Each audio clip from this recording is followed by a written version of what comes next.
So, having said that, we are talking right now how we move in Mexico to become one of the most integrated and open economies in the world, coming from a completely opposite view, where we were one of the closest, more difficult to enter into the market economies in the world.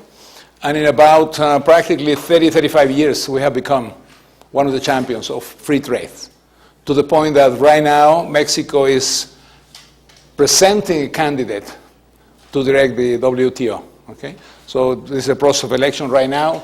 April will be the first round, and probably Herminio Blanco, who is the candidate of Mexico, will make it to the second round. We will see how he can do from there on. And if everything goes well, he probably will be the president of, or the director of WTO by the middle of this year. Now, the probability of that is difficult because it's not really by competence that they choose and select people, even though most of the candidates are good. But basically, they select people by political arrangements in the negotiations in the long run. If you want to see how this process is taking place, you can go into the page of WTO, and you will be able to see it right there. Okay?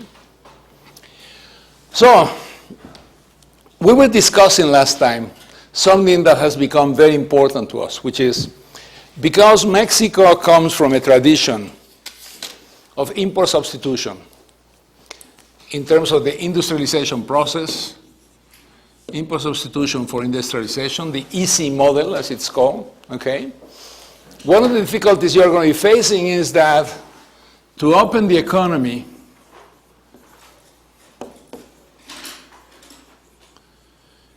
in the Mexican case, implied at the beginning that there was an initial situation, okay?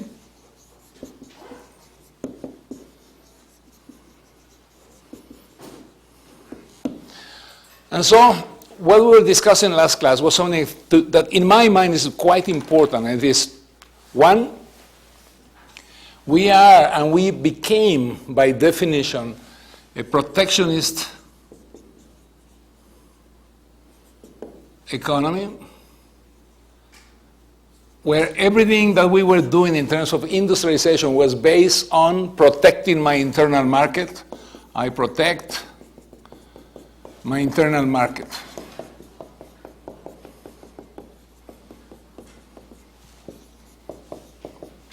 If I do that, I am not oriented to compete, okay? By definition, the one thing I'm doing, I am defining that I am going to be doing industrialization, manufacturing sector on the basis of something which is very important. And that is, I'm going to be offering to my industry protection. If I do that, what I'm creating, in fact, is an industry that will not be efficient. When it has to compete internationally, the probability of that industry being efficient, competitive, is going to be very small, okay? Because the whole definition of why I am setting up business in Mexico, be it a Mexican investor or be it a foreign investor, is because you are giving me protection. And so the definition of the business model is not the correct definition of the business model. And we have discussed this in class. If I am an investor, if I'm a shareholder, I probably would react very quickly saying, yes, I am going to be making business in a country that will allow me protection, because what that will do is it will give me a subsidy. And by providing me with a subsidy, I will make profits. And since profit is the one thing that I'm interested in, then I'm going to be making profits. Now, that's a short-term concern, okay? Most of our way of thinking in Mexico is pretty much what I will call a short-term concern, okay? This is not only Mexico. If you go to the United States, you will find that many companies, many people, many of the shareholders who own, shares in companies are looking for short-term profits. They're not looking for a long-term vision, long-term profit. They're looking for short-term profits. If they look at short-term profits, one of the problems that you're going to be facing is that you really are going to make investments in terms of the short-term return that you will get, not the long-term return that you will get. That becomes very complicated.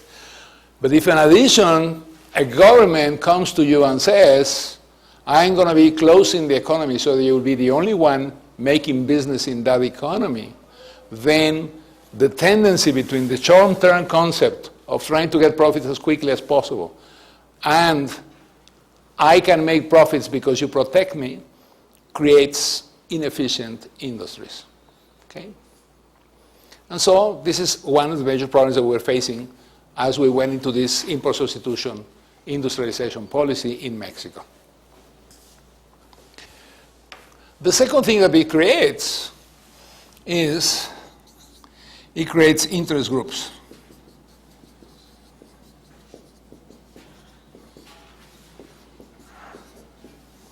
Okay? Because what I'm doing is I am creating an entrepreneurial class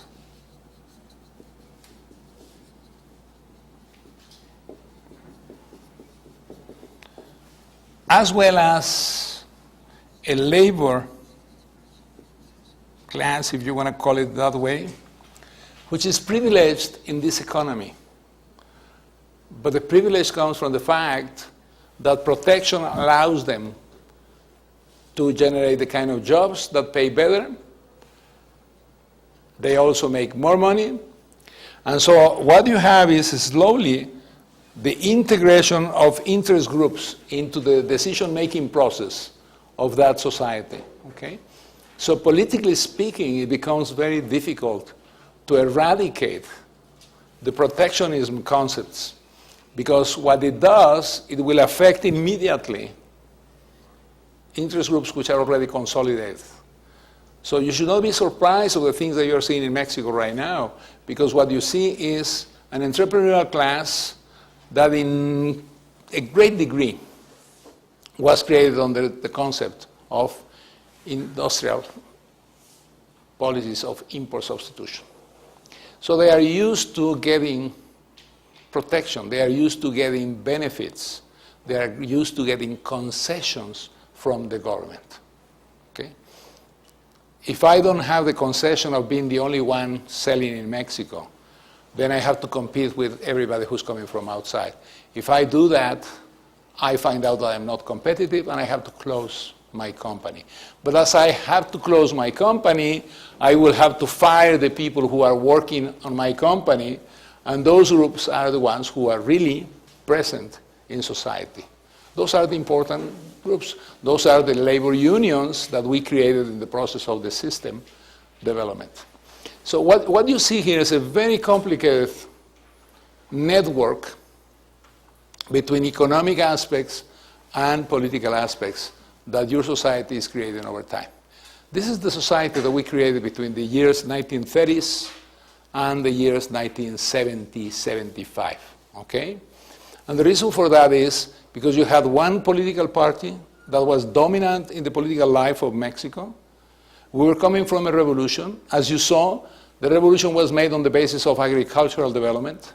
So you had the agricultural development problem because that was part of the inheritance of the revolutionary principles. And then you had at the same time the need to develop a completely different system of production in Mexico that will be more reflecting the possibilities of growth on the base of industrialization according to theories that you believed at the time. And one of those theories, which was very important, was the theory of Raúl Prebisch. And Raúl Prebisch had made this point, that unless you go into manufacturing, you are going to be missing and you are going to be losing the possibilities of growth and development in your economy. So you need to develop your industrial sector, because if you don't do that, you will not become a developed country. Put all of that together in a cocktail where you also have a party that needs to consolidate its power and have it not on the basis of full control and a dictatorship, but rather a democratic, open society. And as you do these three things together, you find the solution. And the solution is, I'm going to be giving concessions as government, but I can only give you concessions if I remain as government. And therefore, let's make a deal. And the deal is, in economic terms, you are the one who gets all my concessions. In political terms, I'm the one who gets all the concessions. And so you have this class, which started developing in Mexico, middle class because they had good jobs, entrepreneurs that were making money, and they also belonged to the middle class or the high class because they were getting concessions, and the political class, which was used to being the only one controlling and managing and doing everything. And you know, all these concepts of democracy that you use today and that you are so used to didn't exist in the 30s, 40s, 50s, 60s of the past century. Okay? One of the things I will never stop telling you as students is the big difference between you and myself in the same age range was that I, as a young person, knew that my vote never counted. Okay? No matter what I did, I knew who was going to win. There were jokes at the time in Mexico about, you know, the system in the United States is so efficient that you know who the president of the United States is going to be 24 hours after the ending of the election process. And the Mexicans will come back and say, "Oof, we knew about 6 months before who the president was, so we have a more efficient system," okay? So what you look at is not only economic, it's also political changes that are taking place. But what you have to understand is, from the 1940s to the 1970s, if you wish, there was a combination of economic and political arrangements in the country that created many of the conditions that you are seeing today being destroyed. And we will see why that happens. But the big point I want to make to you is, all of that created a conscience in Mexico, which is a conscience of protect me. Don't open the economy, because that's how everything happened in Mexico, and Mexico had the best years of its life as a country. Okay? You have to understand that, because otherwise it's very difficult to understand this question. Can we really open our economy? We can only open our economy if everybody in this country is convinced that we can be very competitive. But we can only be very competitive if the educational system of Mexico is very competitive. One of the reasons why it's so important what's happening today in Mexico in terms of the educational reform is precisely because of that question. We are not going to be competitive, we don't have people who is competitive. And we don't have people competitive unless they have good, strong education. And the education has to correspond to the reality of the 21st century, and that reality is globalization. Whether we like it or not is different, but it's happening. What's happening right now in the Korean Peninsula is important to Mexico. Whether you have registered that or not is irrelevant. The impact is going to happen. If this crazy gentleman really shoots one of these missiles, then he can really unchain an incredible reaction that no one really knows where it will take us to, okay? But what I can tell you is, if that were to happen, even if there is going to be no nuclear fallout in Mexico or things of that sort, what we will be feeling and perceiving very quickly is a very negative economic environment in the world that will affect our country, by definition. Okay? Because now we are globalized, because now we export, because the president of Mexico was just recently in the middle of all this thing, right there in the region. And you may not know this, but at the time that the trip of the president was being planned, Korea was a possibility.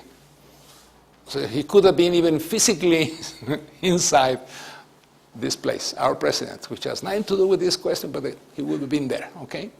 Now, gladly, they decided in the end, not for this reason, for other reason, that he shouldn't go to Korea, so he only went to China and Japan. Still, he was in China and in Japan, and that's very close to where all this thing is taking place. Okay? Globalization is the name of the game in the 21st century. And therefore, our mentality has to change. And our mentality has to change from protect my market, inward-oriented protectionist system, to open my market, let me compete. But for me to compete, I need the elements that will give me that competition. Okay, so the question right now is, because we are not there, even though we are integrating, the reasons why we integrated with the world do not correspond to the reasons of we are all convinced that we should integrate with the world. And let's show what happened there.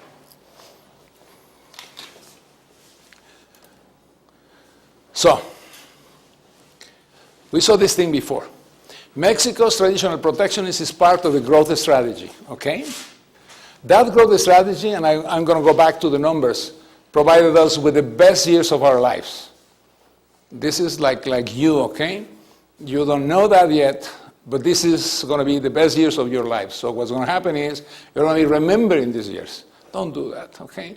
The best year of your lives is when you're living, okay? The rest. So, but you can have the memories. But this is what we have. We have incredible memories of how well we were under the protectionist, import substitution, etc. policies. So what we know is we're going to be protecting our manufacturing sector with high tariffs and, in particular, with quotas, barriers, licenses, permits to import. At the same time, I don't want to have all the other complications of inflation in my economy. And so I'm going to go into a fixed exchange rate. In order to maintain a fixed exchange rate, I need to make sure that the other variables in my equilibrium, which is really the fiscal deficit, are under control. If I can put that under control, I'm going to have the best of all worlds. I'm going to have growth. I'm going to have a middle class, which is appearing right there because we have all these jobs, either because they put small enterprises which are making good business, or because they are working in jobs that provide them with good salaries. And then as you move in that direction, what you see is right here. Between 1940 and 1970, Mexico's real GDP, okay, not the nominal GDP, the real GDP, what is really, take away inflation, and that's what I'm having right here, grew at an average annual rate of 6.4%. Per capita income, 3.3%. You haven't seen this in the past 20 years. In fact, you haven't seen this since the 70s, but that's fine. So, rising oil revenues appear, and then we're going to have a switch of policy. And again, this is going to go against the concept of export-oriented economy. We're going to go back to import substitution-oriented, government control economy. All of this then brings us into deficit spending, okay, because that's the only way that I can subsidize and maintain things. And I use the oil money to subsidize. And as I use the oil money in an environment which provides me with lots of resources from the oil, then I can be crazy. Yeah?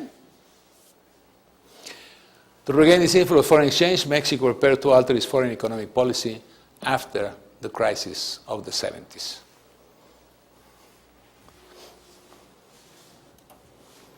And this is the summary that I showed you last time. This is my rates of growth. Everything looks fantastic. You can pull back this 5-8 years and still will be good, okay? And as you see this, you see growth going very fast. This is real growth, okay? After inflation is deducted. And so, if you look at the economy, you will be saying that the economy was raised, and this is not absolutely true, but very close, almost 12% in nominal terms, etc. But in real terms, we are China, okay? We are the China of the time. And so we can see this. We can see the exchange rate, which is fixed. This is a rate policy. We decide as a policy to have a fixed exchange rate policy.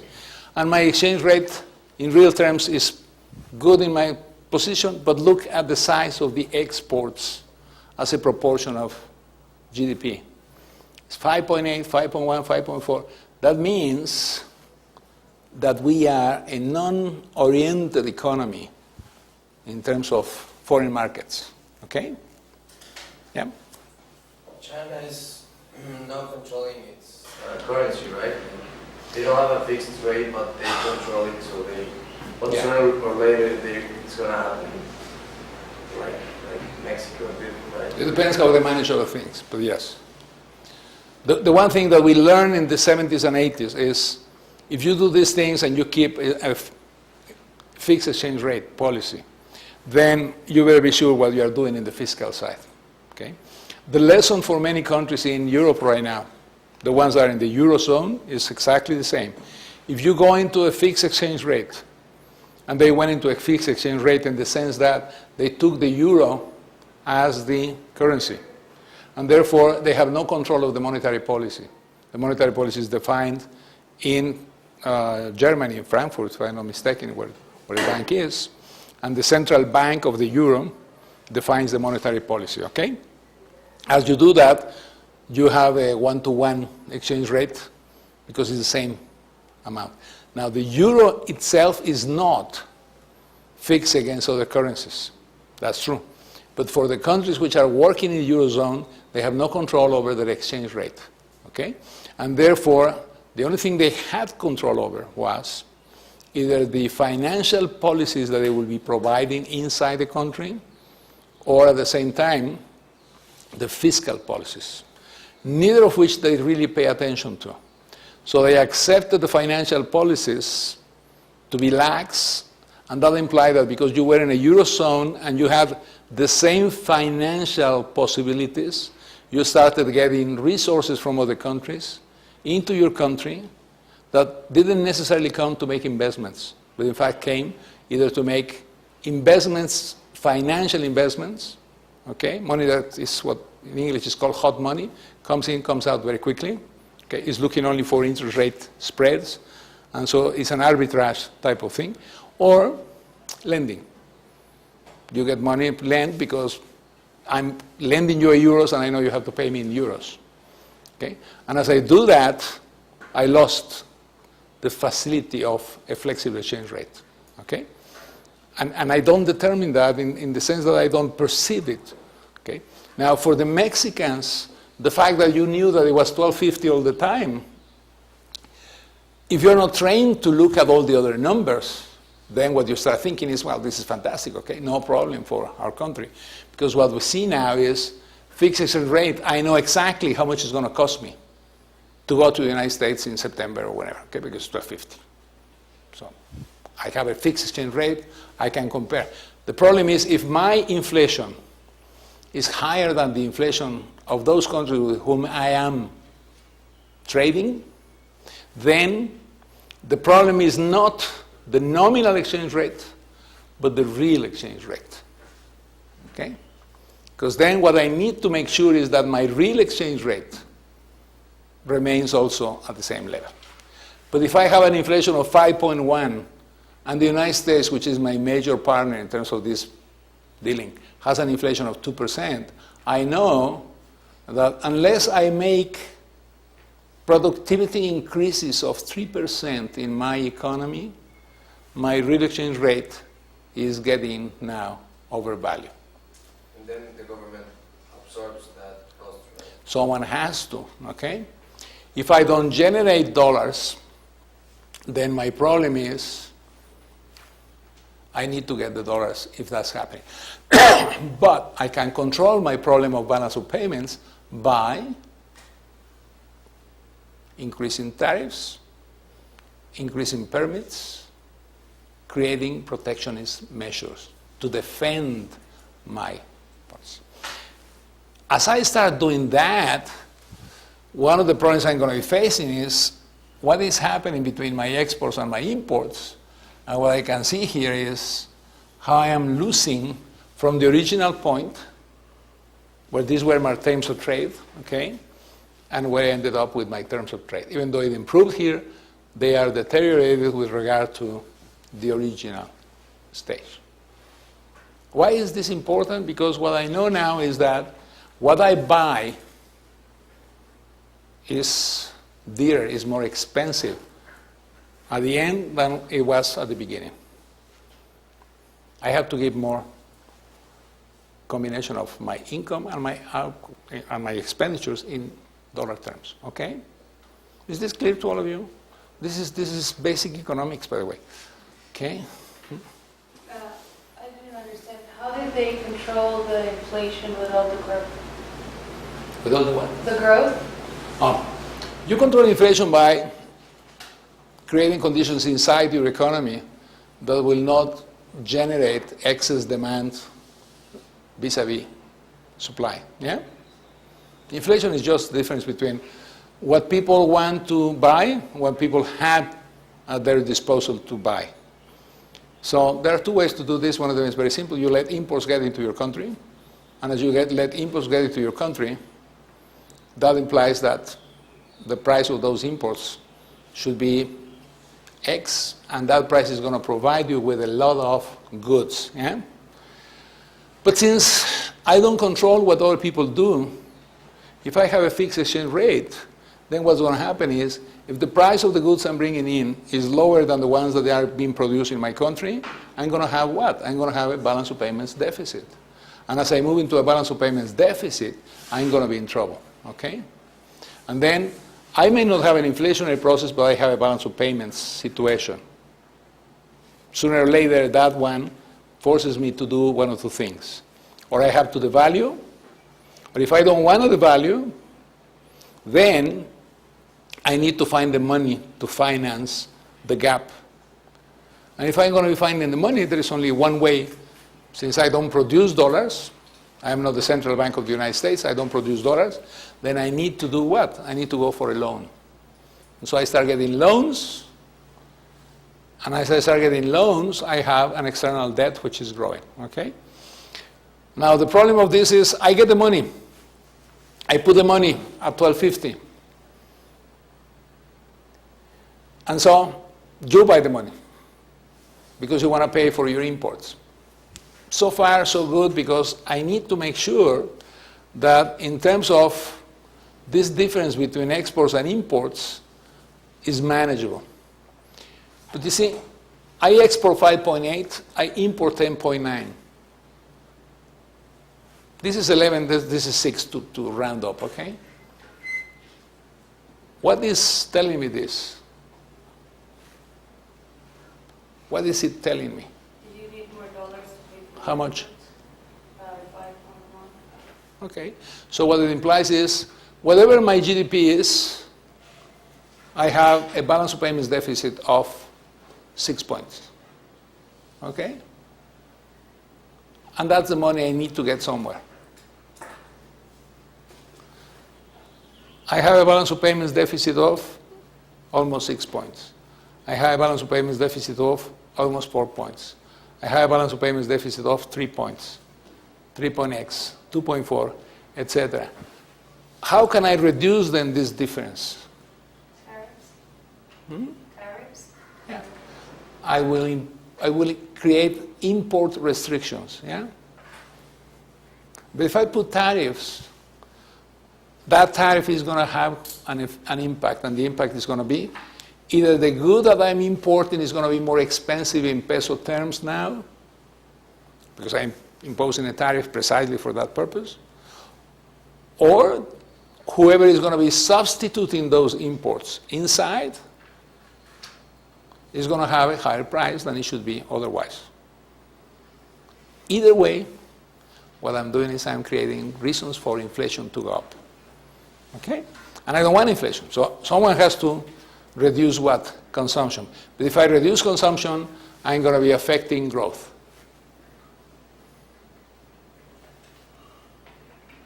Okay? Economics is fun because of that. Whatever you do in one thing, one place, it will have an impact some other place. Okay? This is like your body. I will send you these messages. Whatever you do here with your body is going to have an impact somewhere else in your body. Okay? You may not feel it, but it's happening. So if you work out in excess, something is happening in your body, unless you recover what? Unless you put water back, or because otherwise you are dehydrating yourself. Okay? So I don't understand very well. You create these barriers to equilibrate the supplies? To equilibrate your balance of payments. Remember what kind of economy we are. Not today. We're talking this period, 1956 to 1970. Okay? We are an economy not oriented to exports, but oriented to substitution of imports. okay? So what I want to do is I want to use my internal market as a source of growth in my economy. I'm not interested in the external market. I only use my external market to finish whatever I need to have for my production consumption process in the economy. If I do that, all I'm saying, this will take a long time, but the whole thing is, you are an import substituting company, okay? So you come to me and you say, well, look, give me the concession. And that implies you will not allow anybody else to sell this product in the market. Now, I can do one of two things. I can say, look, I don't like monopolies, which is a lie in Mexico, because we love monopolies. Or, because I don't like monopolies, what I'm going to do is I'm going to create conditions that will not allow imports of those products into the country. Who wants to produce it, it's up to you guys. Okay? So you walk and you say, well, I want to produce, fine. You can produce, I can produce, yes, yes. Now the question is, if what you're going to be producing is cars, do you have the technology and the knowledge to produce cars? You are an entrepreneur. You want to do that? But I'm going to give you the concession. Your cars are going to be the only cars in this country. Do you have the knowledge? Do you have the technology? I'm strictly speaking as a person right now to you. Do you have that? No. Do you think he has them? Maybe someone in engineering, how about that? You think someone in engineering may be able to build a car? Yeah? So what are you going to do? Hire. Or make a partnership with him. Don't be bad. Make him part of your business, okay? So you go out to that guy and say, look, I have the concession from the federal government to be the only one producing and selling cars in Mexico. If you're going to do that, you're going to be developing your car. And you go with your friends and you do these things, and the car is going to be terrible, yeah? I mean, it's very nice, but it probably will be very terrible. So the kind of cars that will be circulating in Mexico will be what kind of cars? By definition, not the best technology cars that you can find, yeah? But I'm going to take the latest Honda and I'm going to be checking on that car, and this is exactly the kind of car, that's fine.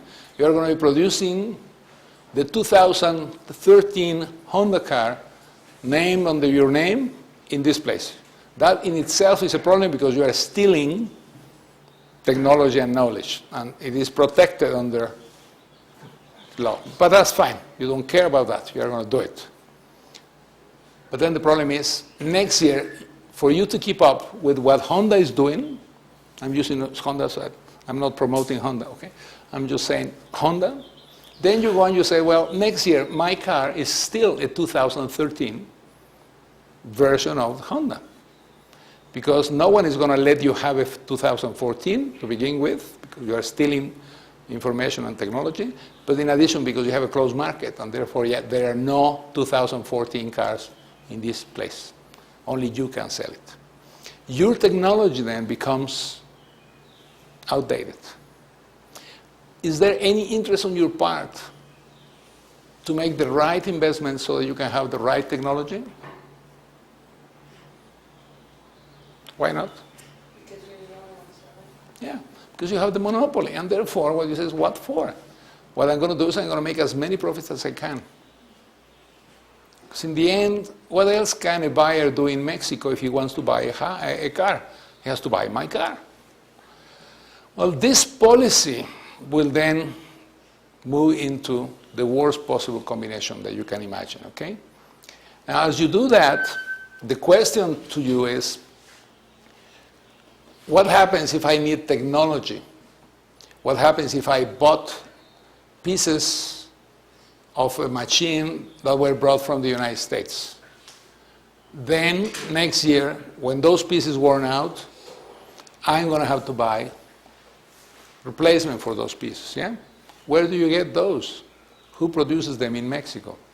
No one. So you go and you buy it from a country. Despite the fact that I'm protecting you, sooner or later, you need imports, okay? And as you need imports, If you are not exporting anything and you are importing things, this number is going to start increasing. So what you do is you close the economy even more. You close the economy even more. As you close the economy even more, your rate of growth is going to go down. But I have dollars from oil. That's a different story. If you have dollars from oil, then you have something which is providing you with financing. And you can buy things from outside. The point of the whole story is, by following this policy, you're able to get good results. Up until when? Okay, if my market is a market of 50,000 cars, I'm going to be substituting up to 50,000 cars, okay? When I reach 50,000 cars, there is no more market. This is it. This is the market. At that point, my policy starts having a problem. It was fine when I went from 0 to 5,000. When I went from 5,000 to 10,000. When I went from 10,000 to 20,000. Until I reach 50,000. Next year, am I going to be increasing production? No, because the market only buys 50,000. Assuming a complete rate of turnover, that everybody sells his car and buys a new car, what's going to happen is my market stopped at 50,000. When my market stops at 50,000, I am producing 50,000. How much I was producing last year? So what's the growth of production? Okay, so this model has a point where it will simply stop. Okay? That point of stop happened, as it's right here, in 1773. Okay? What happened was, this was a fantastic model that we used from 1936 pretty much up until 1970. With variations, how we did things, how we really had the control of the public finances and everything else. So with that variation itself, the political economic scheme that I followed was import substitution industrialization, subsidies for manufacturing in certain things, subsidies for agricultural products in terms of consumption for the consumer. And as I went into that, I found myself with not enough money to keep financing all these subsidies I was providing as public sector, and at the same time with a situation where my model of development has reached its limits. When it reaches its limits, there's going to be no more growth through this model. What happened in 1965 because the public finances were doubled? They got money from oil, probably. I honestly don't know. I will need to check it. But the point really for what you're seeing right now, more and more and more and more, all of a sudden, is a situation where everything was fantastic, and we still remember these years as the golden years. But now you need to face reality. So here you are, and your name is Luis Echeverría. And I'm sure you know about him, okay? Because everybody hates him. Right? Well, you know, go and talk to your parents, and I'm sure they will say bad things, except if they work for him, okay?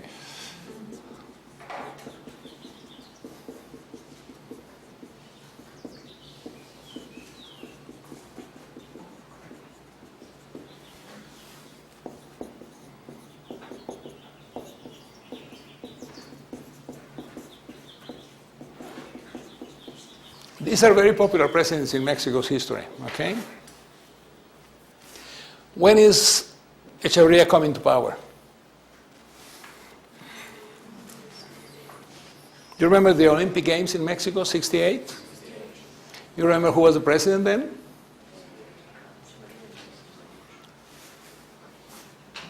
Sounds... The bad guy, the one who crushed the student movement. It was after Díaz-Ordaz. That was the guy, Díaz Ordaz. Okay? So Gustavo Díaz Ordaz.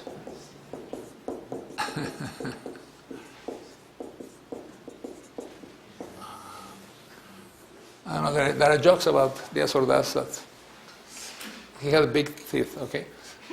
So Díaz Ordaz is the last of the presidents of what you may call the import substitution development, but at the same time, this period, which is the period of stabilization in the economy, okay? He finishes his mandate in 1970, and Luis Echeverría Álvarez is elected for a period of 6 years, 1970-76, and López Portillo is elected from 76 to 82. Okay? So one of the things that you're going to be facing is the model of import substitution, even with stabilization, is reaching its end. Okay? One of the problems that you're going to be facing in the next years is the economy is not growing. If the economy is not growing, then you have to figure out another development program. How do you make the economy to keep on growing? Remember, this is what we have right now. We have an economy which is growing very fast, which is providing me also, in terms of what I get, with a nice per capita income, okay? And as I can do that, one of the problems I'm facing is stabilization ended, okay? Because I have rates of inflation which were low, and then all of a sudden I have this. Now you can say this is a blip, this is not going to continue. But this is exactly one of the problems that this guy is facing, because inflation was growing. They did something and they started slowing even more the growth of the economy. As they did that, we got into what's called in Mexico, or at least in the history of this, a period of atonia, okay? Which is no growth. So coming from an economy which is growing 6% per year, you end up in an economy that slowly stops growing. And your name is Luis Echeverría Álvarez, and you just came to be president of Mexico. You can find out rather quickly that you are going to be in trouble. You have a problem with the balance of payments. And what you think is, at that point, I'm having problems all over the place. I'm not going to be able to finance balance of payments. I don't have the dollars. I'm not exporting much.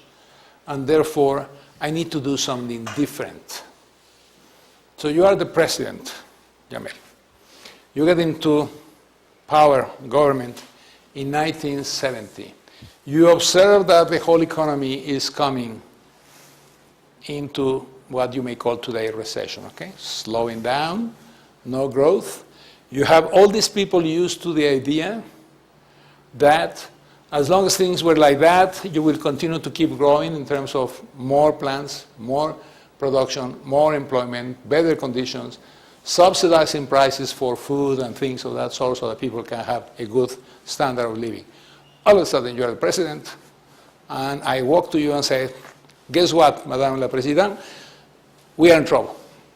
The economy is not growing, the private sector is not competitive, and we really don't have the conditions to keep growing at this rate that we got used to. We need to change the model. What do you recommend me?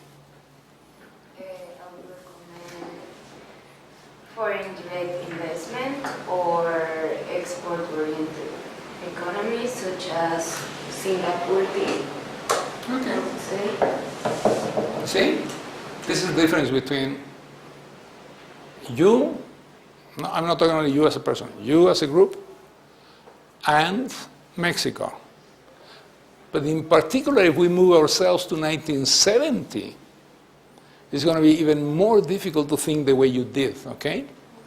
Because what you are saying is, why is it that we are in power and we have remained in power for so many years?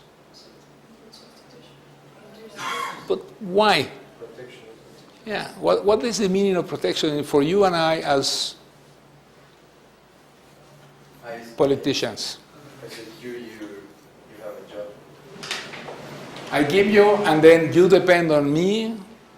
And what you, Madame le Président, are telling me right now is we're going to stop this concession game. Because one thing is I will give you concessions for imports, but the exports I cannot give you concessions unless I do what?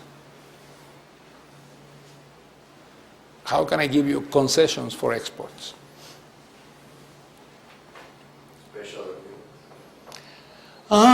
No, but you are a producer. What are you going to ask me? Subsidies. Yeah.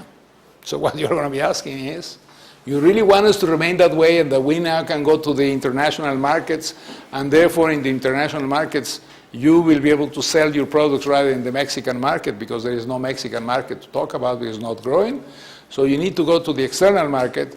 And what you are saying is, yes, but we need to provide subsidies to the people or the companies which are going to go into export. Okay, that implies if I go the export route, I will have to provide subsidies. But if I provide subsidies, how competitive are going to be those companies? Not much. In addition, I want to keep a fixed exchange rate. And so I cannot make them competitive by devaluing, because that's the other option.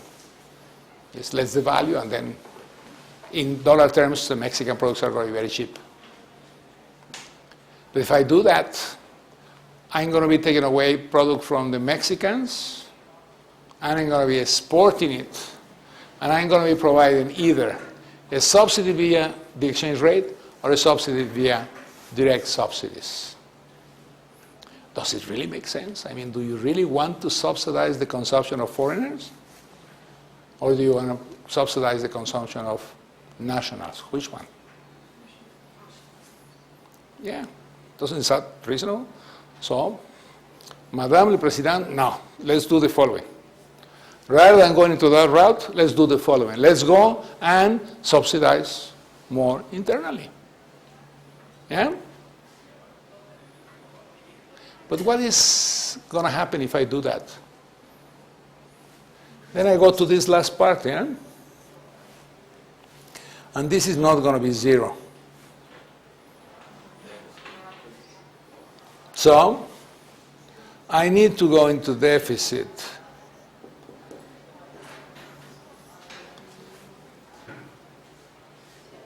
Yeah? But if I go into deficit, how can I do that? Yeah. So I go to international markets and they look at me and say, you don't look like a serious person. Yeah, but look, I mean, look at me. I have been paying you regularly for the past 20 years, everything else, and I'm willing to pay you a high rate for your risk. Okay, what's the difference? Right now I can get 4% of the market. Mexico is willing to pay 8%. So far they haven't defaulted. I'm inventing this, okay? So far they haven't defaulted. So yes, I'll lend money to them. What's happening to us then is our external debt is going to increase, yeah? Because I'm going to use that money to subsidize both imports and consumption. Because I don't generate the money.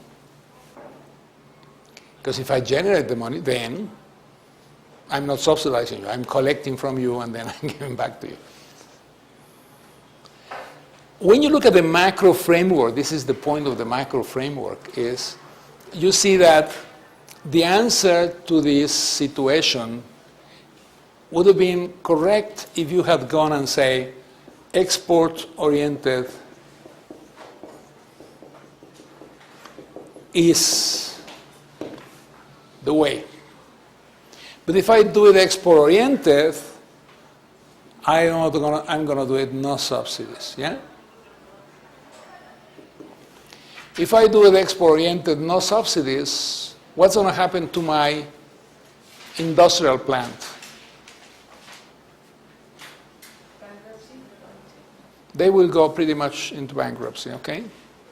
Because this implies I'm going to be opening the economy.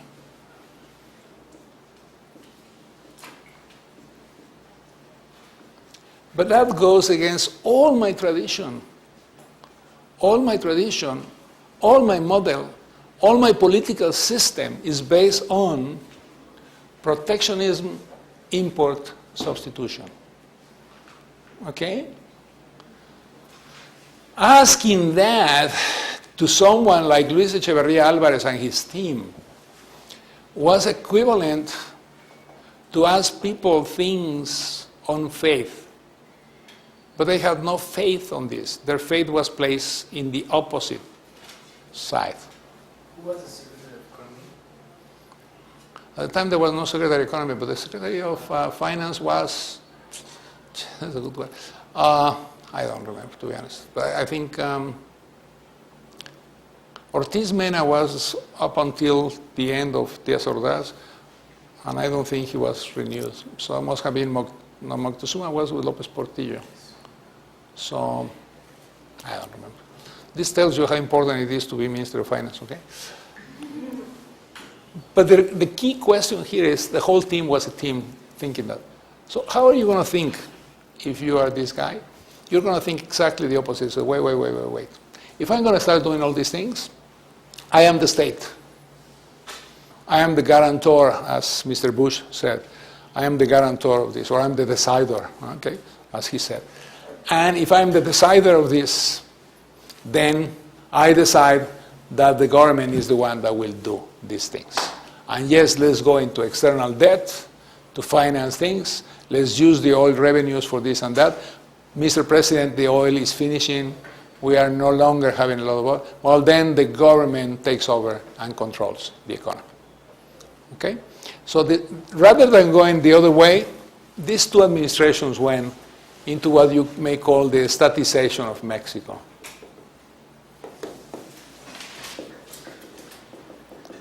Okay. This is equivalent to the little tweet who talked to me during my campaign in Venezuela. Okay? What happened right now is I have an orientation where the state is the one that provides benefits to the population. And it's my obligation to do that. But I misunderstood the concept of my obligation because whereas you have been trained in a different way, at the time the training was, that implies I am going to be providing the services. So whenever a company is going to go bankrupt, I'll buy it, rather than let it go into bankruptcy. Whenever a company doesn't do what I say, I nationalize it.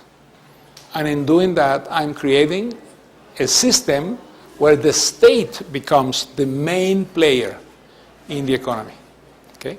So far, we have played a game where the private sector was developing.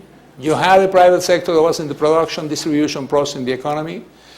And that was good until it wasn't. And when it wasn't, I decided not to go on the recommendation of Jamel, but exactly the opposite. And what I did then is I even closed more the economy, and I provided the goods, and I had to get external debt, so I indebted myself, and I began losing something which had been very important during this period, the fiscal balance, the fiscal equilibrium.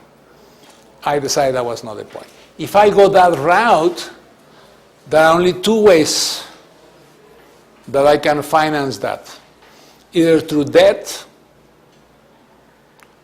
or what is the other option that I have?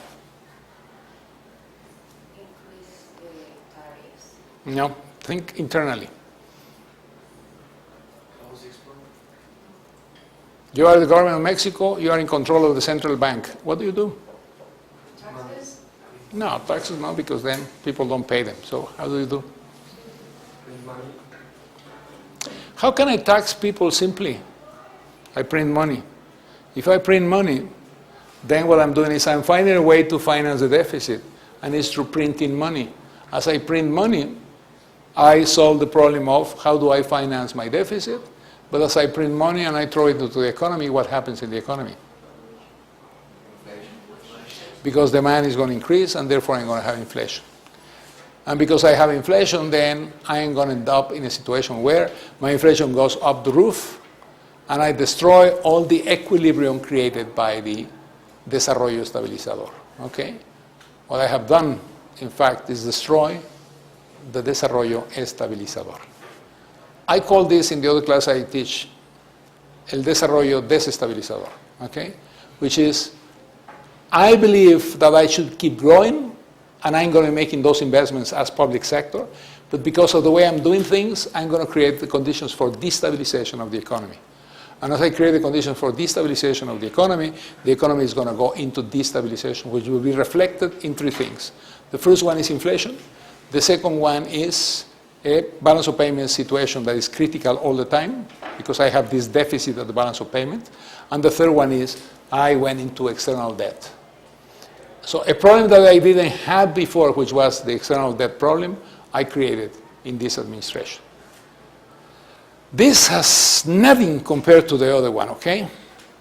The next one is even worse. I mean, this guy really deserves the prize, because what happens in his period is we discover oil. And when I say discover oil, we discover oil, okay? This is the moment of maximum production and reserves that we ever had in Mexico, up until a few months.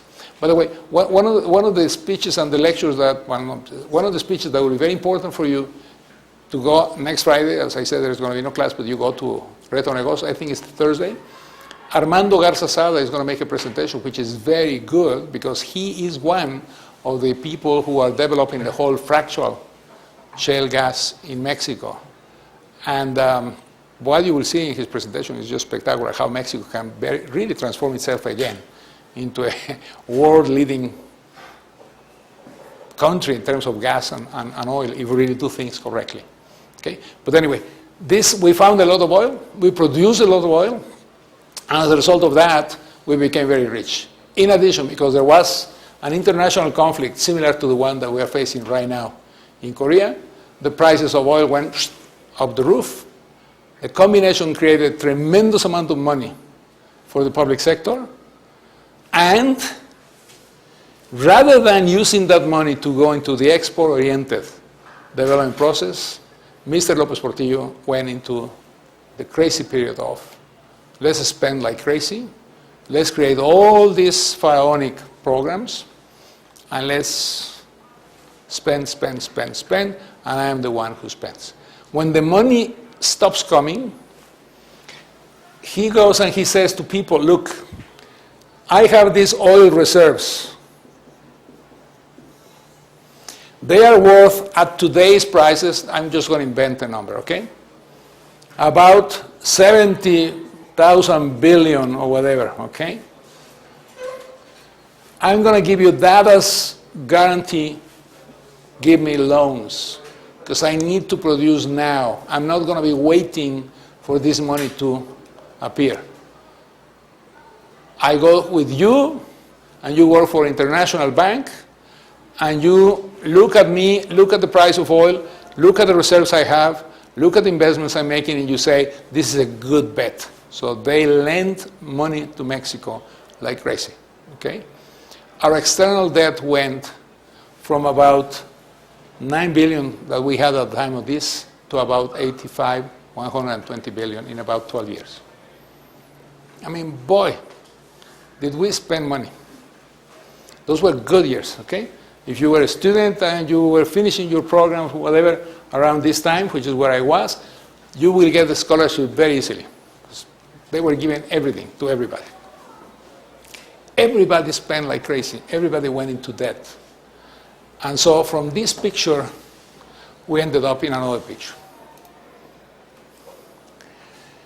This is what you see happening to Mexico in terms of the exports.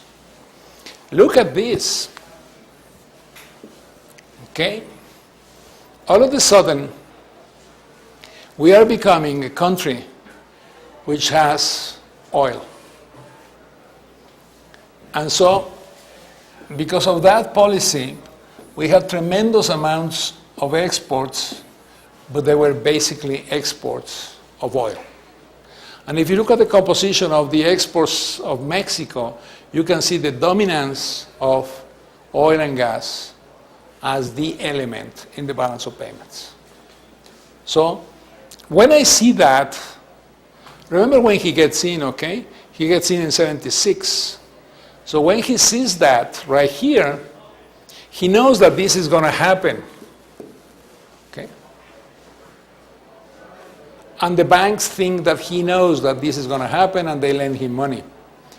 The problem is when my terms of trade turn around and I no longer have this as the basis to finance, then I'm in trouble. Because the debt remains at the value that it had, and the interest payments remain to be served. But the income that I was hoping to have when I talk to this guy is not materializing, not because I don't have the oil reserves, but because the price of oil went down. So if I'm selling today oil at $106 per barrel, and tomorrow I'm selling that same barrel at $60 per barrel, I'm in trouble, okay? Today, we are less in trouble because this balance of payments, this dependence on exports is not going to be the same, okay? Because we finally follow a different model. But at this point, imagine what's happening right here, okay? What's happening is look at the amount of exports of oil, look at the amount of exports of manufacturing goods. These numbers are completely turned around today. But what you're seeing here is exactly that phenomenon. And the phenomenon is, because I'm really exporting only oil and gas, during this period, what I do is even worse. Look at this jump. I mean, this jump is spectacular, okay? What I'm doing is, whereas Luis Echeverría didn't have the oil as an instrument, thank God for that, yeah, López Portillo did. And so what he did is he compounded the problems of the administration López Portillo, of Echeverría, because he had the money, and he spent the money.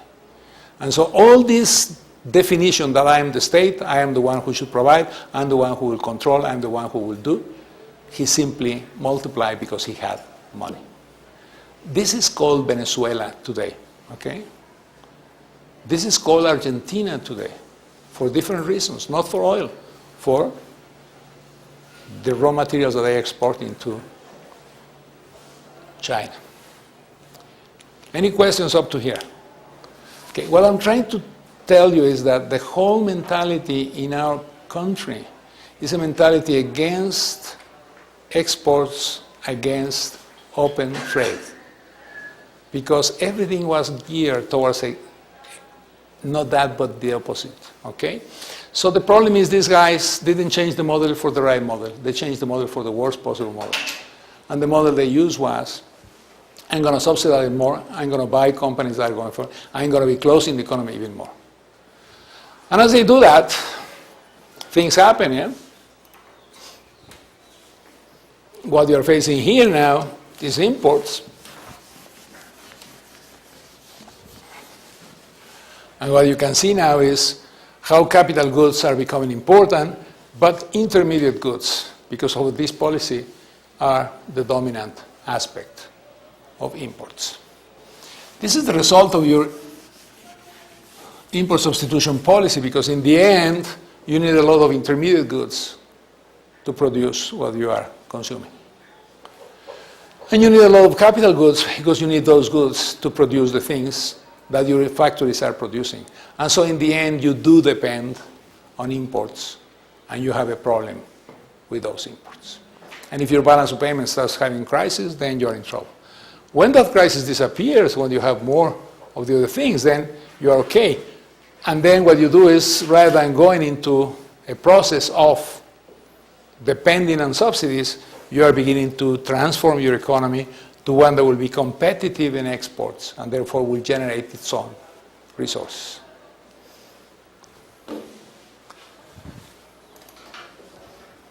And so, what you can see now is what happens later on, okay? As I go into this combination, and I'm in the period of López Portillo, one of the problems I'm going to be facing is that my exchange rate finally gives up. And so the first thing you have is, in the period of Luis Echeverría, the first devaluation in 22 years in Mexico. And we go from 12.50 to 22.95. But they forgot to devalue correctly, so they had to do a second devaluation. And we went to 24.51. Now this is practically 100% devaluation. Everything that was imported went up 100% in prices. Okay? You can imagine the impact of that on the economy, and the impact is very quickly a transmission chain that creates inflation in our economy.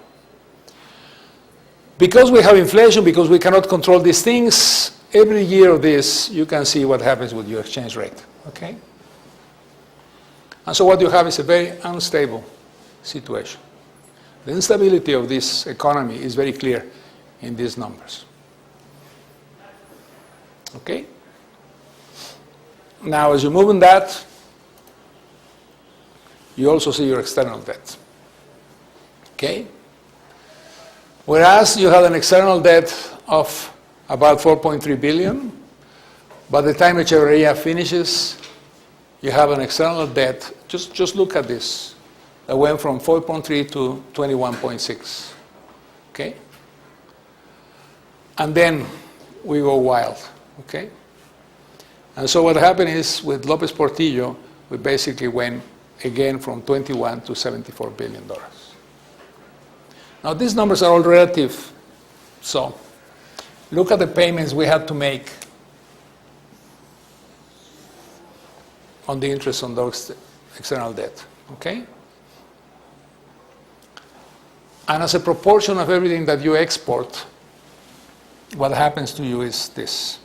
From 0.7, you jump to 34.9, and the numbers are staggering at some points. This implies in this year, at the end of the administration of López Portillo, that for every dollar you exported, you had to use 48 cents just for interest payments. Okay?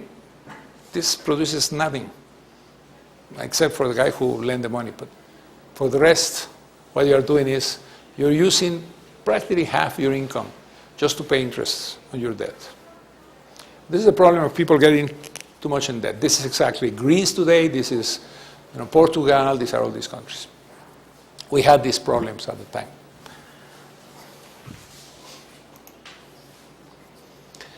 And so, what happened to us was that we had to liberalize our economy, because what we found at the end of the administration of López Portillo, 1982, is that we basically had a trade sector which was completely closed. And so this is going to be the last thing we're going to see today. Mexico had to go against what at the time was the following. The share of imports covered by import permits was basically 100%. Which implies you wanted to import anything, you needed a permit. And by the end of the administration of López Portillo, he also imposed exchange controls. So you had to go to the bank and ask for money, and you would have to ask for dollars, you would have to justify why, and they will only lend you a certain amount of dollars. And the only place where you could get the money was basically in the black market, or if you were a good, nice friend of someone in Banco de Mexico. So what kind of country do we have? This is a terrible country. We have a country where everything is closed. Not only we did not go the route of export promotion, opening the economy, we exactly went the opposite way. And we ended up with the most closed economy we ever had in 1992. We had the state that was owner of most enterprises. There were about, 2,000 enterprises, public enterprises in the economy at the time. We had permits for everything. We had high interest, high tariffs.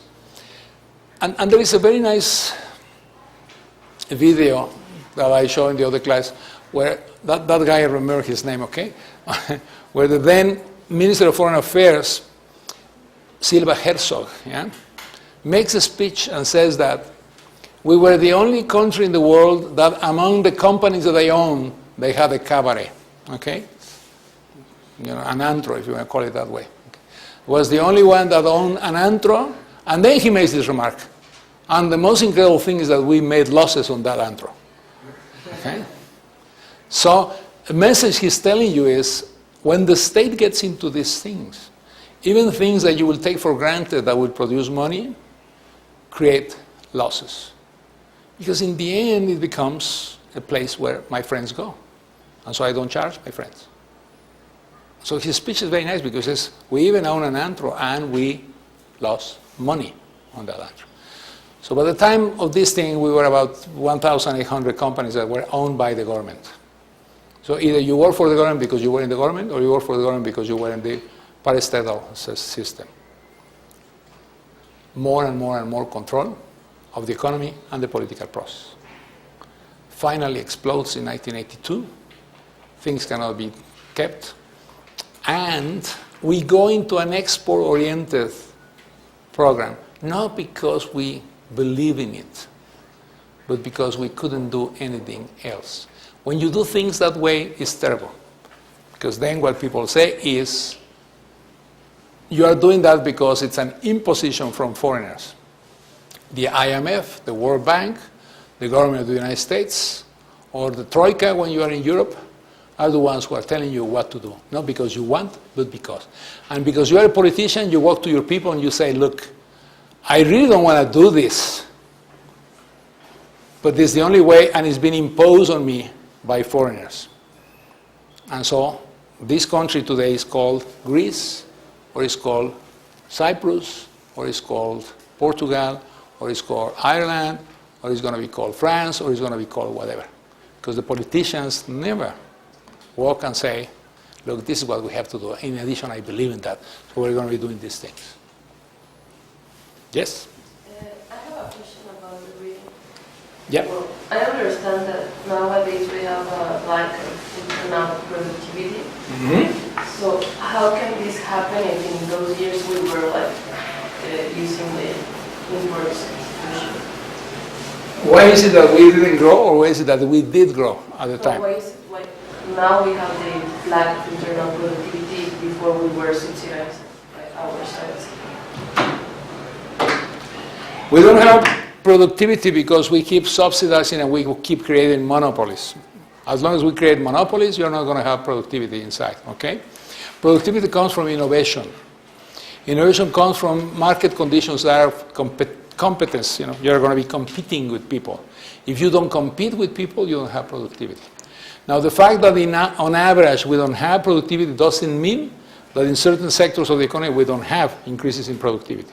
What the statement says is, overall, the Mexican economy has lacked increases in productivity. Yeah? And that implies that we have been wasting all these years because we created internal conditions that even though we open our economy, even though we get tremendous productivity in certain areas, because of the losses of productivity created for areas like telecommunications, etc., we have lost the overall productivity factor. So my companies are competitive depends on what sector you are working. If you are working in industries like automobile, etc., yes, you are very competitive, and your productivity has grown tremendously.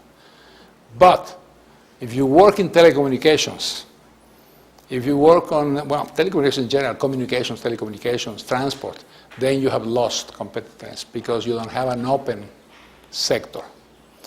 When you talk about the reforms, the structural reforms, it is important to have general structural reforms, but also sector reforms. What is being fought right now in Congress is telecommunications, because that's one of the sectors where we have lost more in terms of productivity in the past 20 years. And the reason why we have lost so much is because it is a monopoly or monopolistic sector.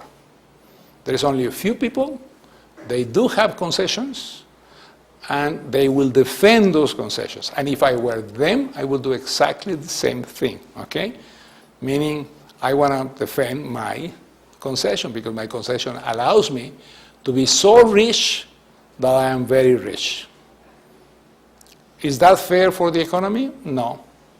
Is that something we should be allowing? No. So we should be pushing against it. Not because we are against Mr. X or Mr. Y. That's irrelevant. It's because you create conditions of that kind, the Mexican economy doesn't grow. Okay? Because you are affecting her productivity. So she cannot be more productive because she has to pay these huge prices, or she doesn't have access to the bandwidth that you require, and she cannot do that because you are the one who has control on those aspects. If everything now that we sell is through the networks, then you need a network that really proceeds to be very efficient. And you can see what happens with your phone, yeah? I mean, if you belong to one of the companies, X, the one that the Mexican territory is their territory, yeah, except in certain black holes, where everything gets lost, or because they sell so much and they don't have the capacity, you are in the middle of a conversation and it gets cut. You hate that. But imagine how much you should hate the fact that you are sending data and your data gets cut in the middle of something. If that data was part of a transaction, you have a problem. Well, this is the cost of telecommunications, okay? People don't see those things, but these are the costs. The cost is you make me very inefficient. In a world that is moving now everything through that process, I am behind. So I may be very competitive in my company, but this is something I need, and I don't have it. And so you then are creating an impression that I am not productive. Not because I'm not productive in what I control, because I'm not productive in what I cannot control. And I cannot control that part, because it's not mine to control, it's you. Okay? Last question? Mm-hmm. Why do we still have these concessions and monopolies? Because politically speaking, we have not finished this. Think about who is the owner of what. I cannot say the names because they recorded me. But if you think of what was happening in Mexico, you have just to put names there. And it's very easy to put names. There are about 5 families here, yeah? 10 families. That's one. But in addition, listen to the leader of the CETEG. Yeah? Look at the guy. This guy, I'm going to get upset. I can't believe this guy, okay? Here you have a guy who has the kids of one state without classes for 40 days. And the guy walks publicly and says, I've been abusing my rights because they pushed me aside when I was taking over a road that the Mexicans had built to go between Mexico City and Acapulco.